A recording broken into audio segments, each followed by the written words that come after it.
જિલ્લાના ઊંઝા તાલુકામાં હાજર છીએ અને ઊંઝા શહેરમાં જ બેઠા છીએ તો એક સારું એવું રિઝલ્ટ મળ્યું છે. આ બેબીને ઘણી તકલીફો હતી, એમાં સારો એવો ફાયદો થયો છે. તો આજે એમના જ મોઢે આપણે સાંભળીએ તો એમને શું ફાયદો થયો. શું નામ બકા તારું? પટેલ રિયા ભાવિક કુમાર. ઓકે, અત્યારે હાલ શું કરો તમે? કોલેજમાં કોમ્પ્યુટર એન્જિનિયરિંગમાં. તમને શું પ્રોબ્લેમ હતો? હાથ પગની નસને દુખતું હતું, માથું દુખાતું, ચક્કર હતા. અને હું જ્યારે 12 સાયન્સમાં હતી એટલે પેન પણ નથી પકડાતી. એટલે પપ્પાએ સરને કીધેલું કે આના હોમવર્ક તો કશું આપવાનું નહીં અને વાંચી ના શકું, કારણ કે મારે ચાલીને વાંચવાની ટેવ એટલે પગમાં નસ ફૂલી જાય ને એવું થતું હતું. આ બોટલ મેં અડધી જ ગળી છે અને એમાં મને કમ્પ્લીટ રિઝલ્ટ મળી ગયું. બરાબર, તો આનાથી તમે સંતોષકારક રિઝલ્ટ મળ્યું એવો અહેસાસ થાય છે? ઓકે, આ બાજુમાં બેઠો છે તમારે શું થાય? મદદ. તો આમને શું હતું ને કઈ રીતનું હતું, તમારા શબ્દોમાં કંઈ કહેવા માંગતો હોય તો?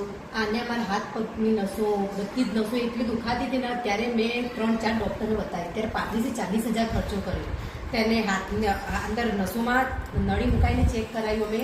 ડૉક્ટરની ફી, કેસ ફી જ અમે 8,000 રૂપિયા આપી હતી. ત્યારે ડૉક્ટરે બસ કમ્પ્લીટ રિઝલ્ટ મળ્યું હતું. એ વખતે અમને ડૉક્ટર શું કે કશું જ નથી, અંદર દુખાતું તો હતું જ પણ ડૉક્ટર કે એને શરીરમાં કોઈ બીજી બીમારી નથી, પણ એની નસો તો દુખાવાનું ચાલુ જ હતું. જ્યારે એમાં રેનિટસ નોવા લીધી, 15થી રેનિટસ નોવા ત્યારે સારું રહ્યું અને 15 જેવા તો ઇન્જેક્શન અપાયા એના, તો એને રિઝલ્ટ બિલકુલ ના મળ્યું. રેનિટસ નોવા એને અડધી લીધી ત્યારે એને કમ્પ્લીટ રિઝલ્ટ મળ્યું. બરાબર, તો પ્રોડક્ટ કઈ રીતે બતાવજો તમે? રેનિટસ નોવા. તો મિત્રો એમને તમે લોકોને શું કહેવા માંગશો આ માટે? આ લેવાય કે ના લેવાય? હા, જરૂર લેવાય. જેને બી બીમારી હોય કોઈ બી, બહુ સારી દવા. મને જો અડધી બોટલમાં આટલો ફરક પડતો હોય તો બહુ સારી દવા બરાબર લેવી જોઈએ કોઈ બીમારી હોય તો. Thank you rocking રેનિટસ.